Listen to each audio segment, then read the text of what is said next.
جتنا ان کا دخل یہاں ہے امتیاز ہے، سب جگہ دخل ہے. یہاں امتیاز سے جتنا دخل ہے نہ کبھی ماضی میں ہوا نہ مستقبل میں ہوگا، کیونکہ وہ طریقتوں کے تابع تو نہیں ہے، طریقتے ان کی تابع ہیں. اور طریقت کے علاوہ بھی جو مرضی یہ کریں، وہ کہ مرید ہیں طریقتوں کے، طریقتے ان کی مرید ہیں، ان کے پیروں کی خاک ہے. تو اس لیے وہ جب چاہیں جہاں آیا ہوں، اور وہ طریقتوں کے تابع نہیں ہیں.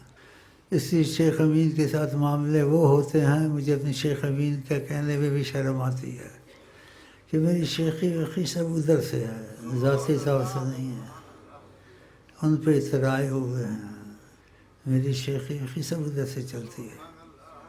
لیکن وہ ایسے کہتے ہیں ہم نے تمہیں ازل سے چنا ہے، اور ہم تمہارے کاملیت کے ضامن ہیں. جو نبی پہ جھوٹ بولے اپنی جگہ جانا ہے. ایسی ضمانت نے کسی کو نہیں دی ہے.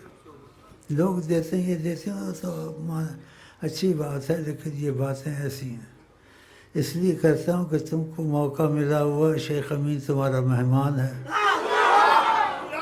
اور تم اس کے ذریعے سے آقا جی سے ربط حاصل کر لو. اگر ادھر روحانیت کا ہے، شیخ امین کے ذریعے میں شیخ امین کہنا اچھا نہیں لگتا اپنے کو، واللہ. تو یہ باتیں بڑی مزیدار ہیں، اور اس لیے کہتا ہوں کہ ہر چیز وسیلے سے ہوتی ہے. وسیلہ نہ ہو تو نہیں ہوتا ہے. ڈاکٹر سے شفا وسیلے سے ہوتی ہے، دیتا خدا ہے. ایسے آقا جی ملتے ہیں. دیکھو کوئی ایسا شیخ مل جائے جس کا نبی کریم سے ڈائریکٹ معاملہ ہو، بیچ میں شیخ نہ ہو، اس کے سبب بتا دیے تھے، تو میں کہہ بھی سکتا ہوں وہ شیخ میں ہوں یا نہیں ہوں، اللہ جانے. نبی پہ جو جھوٹ بولے اپنی جگہ جہنم بنائے. تو اپنے اس مہمان کی قدر کرو، اور آقا سے تم کو یہ ملا دے، اچھا نہیں ہے.